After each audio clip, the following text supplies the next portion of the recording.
Speed of light impossible to achieve for anyone in the universe. लेकिन क्या हो अगर आप प्रकाश की स्पीड से यात्रा करें। भले ही हम आज प्रकाश की गति से यात्रा न कर पाते हूँ, लेकिन सद्भाव से हम कुछ कैलकुलेशन कर यह प्रिडिक्ट कर पाए कि अगर हम प्रकाश की गति से यात्रा करें तो हमें क्या क्या दिख सकता है। दोस्तों, साइंस के कैलकुलेशंस परफेक्ट होते हैं क्योंकि ब्रह्मांड की भाषा गणित है। हम रियल ब्लैक होल की खोज से एक सदी से भी ज्यादा पहले यह जान पाए थे कि ब्लैक होल्स होते हैं और वो कैसे दिखते हैं, और आखिरकार हम रियल ब्लैक होल को खोज निकाला और वो ऐसा ही था जैसा हमने सोचा था। और दोस्तों, ऐसे ही कैलकुलेशंस के आधार पर हम आज ये थ्योरी बना पाए हैं कि अगर हम प्रकाश की गति से यात्रा करें तो हमें क्या क्या नज़ारे दिखेंगे। दोस्तों, इस वीडियो में आप दो चीजें देख पाएंगे। एक तो ये कि प्रकाश की गति से अगर हम यात्रा करें तो हमें क्या क्या दिखाई देगा, और दूसरा, और अगर हम किसी तरह प्रकाश की गति से भी ज्यादा तेजी से स्पेस में यात्रा कर पाए तो उस हालात में हमें क्या क्या दिखाई देगा।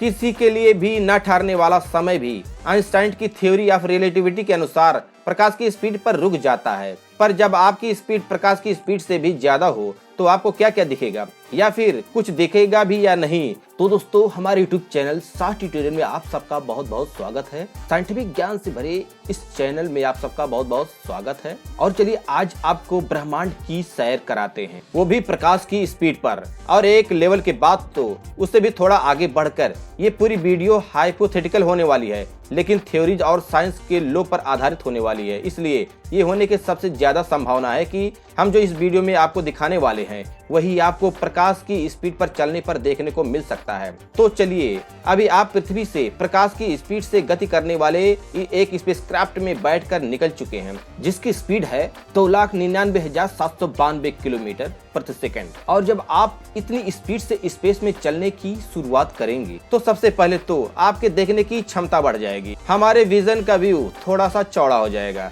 यानी कि जितना हम अभी देख सकते हैं उससे थोड़ा ज्यादा बड़ा दूर दृश्य दिखेगा। उसके बाद हमें ये एक्सपीरियंस होगा कि ब्रह्मांड हमसे थोड़ा सा दूर जा रहा है और हमें ब्रह्मांड का कलर ब्लूइश दिखेगा। और फिर अचानक एक सफेद प्रकाश और सब कुछ गायब हो जाएगा, कुछ भी ऑब्जर्व करने के लिए नहीं बचेगा। और इस स्थिति में इवेंट टाइम भी एग्जिस्ट नहीं करेगा। इस स्थिति पर समय भी स्थगित हो जाएगा। तो चलिए अब आपको ये सब लाइव आपके सामने रूबरू करवा कर दिखाते हैं। हम पृथ्वी से शुरुआत करेंगे और आपको कुछ अवकाशी पिंडों तक टाइम लैप्स स्पीड से ले जाएंगे। लेकिन यहाँ पर आपको जो व्यू दिखेगा वो eight the speed of light का दिखेगा। तो ये हमारा चांद और हम जा रहे हैं चांद की ओर at the speed of light, और तुरंत आपको ये दिखेगा और ये नजारा 1 सेकंड में खत्म हो जाएगा और सीधा 1.2 सेकंड के बाद आप चांद पर होंगे। चलिए चांद के बाद चलते हैं सूर्य की ओर at the speed of light. दोस्तों, हमने आपको ये थोड़ा जल्दी दिखाया है,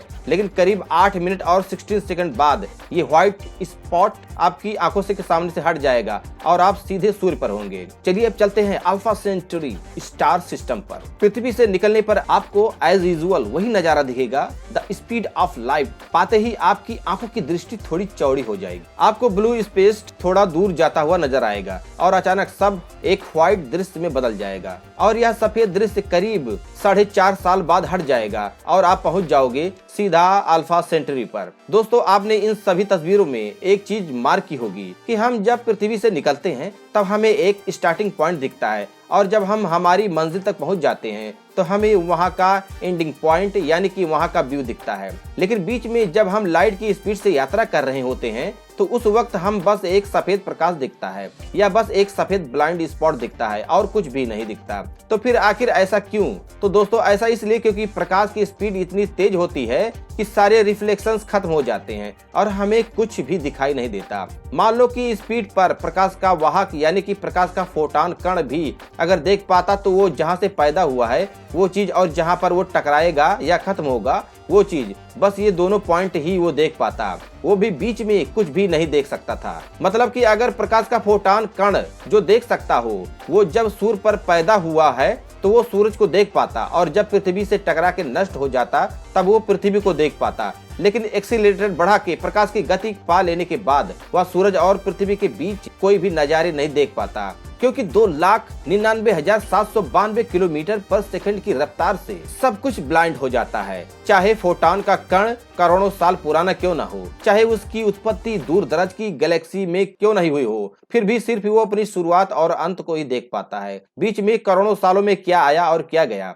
वो कुछ भी नहीं देख सकता। पर दोस्तों, हमें तो देखना है कि प्रकाश की गति पर चलने पर वह एक्सीलरेशन पा लेने के बाद उस स्थिति में क्या होता है, क्या दिखता है, कौन से नजारे हमारे सामने आते हैं। तो दोस्तों, मान लो कि हमारे पास कोई दिव्य चक्षु आ जाते हैं या फ्यूचर की टेक्नोलॉजी इतनी विकसित हो जाती है कि हम प्रकाश की गति पर जो कुछ भी हो सकता है वो सब कुछ देख सके, तो क्या दिखेगा, चलिए अब ये जानते हैं। दोस्तों, इस वीडियो में पहले आपने जो कुछ भी देखा वो नेचुरल था। अगर आप प्रकाश की गति पा ले तो वही सब दिखेगा जो मैंने आपको बताया। लेकिन अब कहीं जाने वाली सारी बातें थ्योरीज और कैलकुलेशंस पर आधारित हैं और कुछ हद तक काल्पनिक भी, क्योंकि इस स्पीड से चलने के लिए हमें कोई दिव्य चक्षु पाने होंगे। तो दोस्तों, चलिए हम अभी पृथ्वी से निकलते हैं और अपना एक्सेलरेशन बढ़ाते हैं, और जैसे ही हम प्रकाश की गति को छू लेंगे उस परिस्थिति में जिंदा रहने की संभावना बहुत कम बचती है, क्योंकि स्पेस के वैक्यूम में घूमने वाले कुछ माइक्रो पार्टिकल्स भी, जो आमतौर पर तो हमारी बॉडी को छुए तो हमें कुछ पता नहीं चलता, मखमली लगते हैं और हमारा कुछ बिगाड़ नहीं सकते। ऐसे छोटे छोटे बहुत सूक्ष्म पार्टिकल्स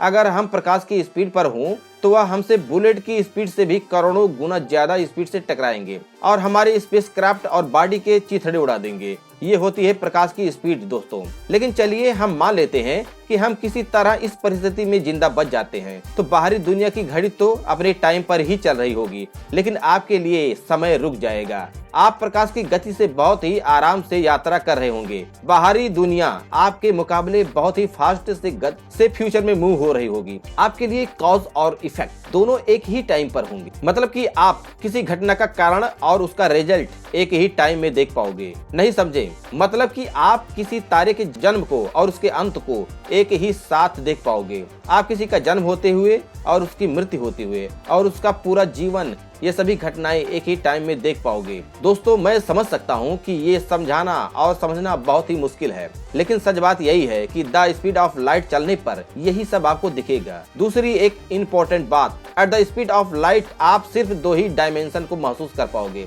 और आपको अपने सामने ब्लूइस्ट या अल्ट्रा वायलेट चीजें दिखेंगी, लेकिन अपने पीछे बस अंधेरा ही दिखेगा, क्योंकि आप फोटॉन के कण की स्पीड से यात्रा कर रहे होंगे। चीजें आपको बहुत ही वियर्ड दिखाई देंगी और आप प्रकाश के पार्टिकल्स यानी कि फोटॉन्स को भी अपने साथ यात्रा करते हुए महसूस कर पाओ। अब दोस्तों, ये तो हुई प्रकाश की गति से चलने की बात, लेकिन मान लो कि अगर आप प्रकाश की स्पीड से भी ज्यादा तेज रफ्तार से ब्रह्मांड में सफर कर रहे हों, तब आपको क्या क्या दिखाई देगा। तो दोस्तों, आपको बता दूं कि हम देख ही प्रकाश की वजह से पाते, और जब प्रकाश की स्पीड से भी ज्यादा तेजी से यात्रा करें तो कुछ भी देख पाना इम्पॉसिबल है। लेकिन जैसे कि मैंने आगे बात की ना, कि मान लो कि हमारे पास दिव्य चक्षु आ जाते हैं और इस स्थिति पर क्या क्या दिखाई देगा। चलिए जानते हैं दोस्तों। किसी आम इंसान के लिए इस स्थिति की कल्पना भी कर पाना बहुत ही मुश्किल है, लेकिन फिजिक्स के पास इसका भी जवाब है। दोस्तों, हमारी इस दुनिया में हम प्रकाश की रफ्तार से बहुत ही कम रफ्तार से यात्रा करते हैं। द स्पीड ऑफ लाइट के मुकाबले हमारा जीवन और उसकी रफ्तार बहुत ही धीमी है, इसलिए हम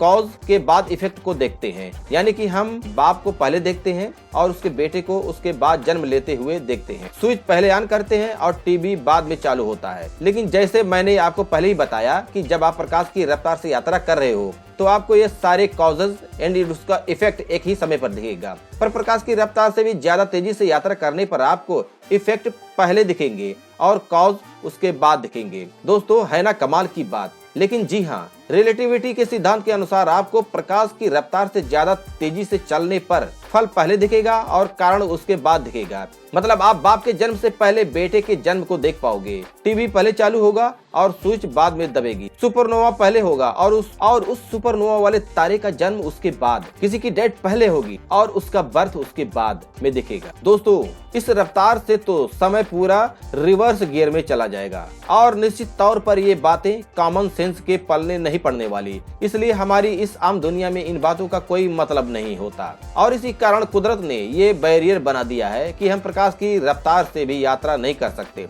तो प्रकाश की स्पीड से ज्यादा तेज चलने की तो बात ही छोड़ दो, क्योंकि प्रकाश की रफ्तार पर खुद समय स्लो हो जाता है, लेकिन प्रकाश का बैरियर नहीं टूटता और यही भौतिकी का नियम है। पर दोस्तों, भौतिकी के नियमों को चैलेंज करने की और उनके जवाब को खोजने की इंसान की पहले से ही फितरत रही है और ऐसे ही इंसान थे सर अल्बर्ट आइंस्टाइन। दोस्तों, सर अल्बर्ट आइंस्टाइन को एक दिन एक सवाल सूझा कि अगर वो आईना लेकर प्रकाश की रफ्तार से बहुत ही करीबी रफ्तार से यानी कि लाइट की स्पीड से 99.99999999 की स्पीड की रफ्तार से अगर स्पेस में यात्रा कर रहे हैं तो क्या वो अपना प्रतिबिंब उस आईने में देख पाएंगे। दोस्तों, ये सवाल इसलिए पैदा हुआ क्योंकि हम देख ही प्रकाश की वजह से पाते हैं। प्रकाश के फोटॉन के कण जब हमारे मुंह पर गिरते हैं, उसके बाद आईने पर गिरते हैं और उसके बाद रिफ्लेक्ट होकर हमारी आंखों पर पड़ते हैं, तब जाकर हम हमारा दृश्य आईने में देख पाते हैं। और हम जो आईने में हमारी शक्लें देखते हैं वो भी फ्रेश नहीं होती है, वो भी कुछ नैनो सेकंड पुरानी होती है, क्योंकि प्रकाश को इस रिफ्लेक्शन का पूरा ट्रेवल करने में कुछ नैनो सेकंड का टाइम तो लग ही जाता है।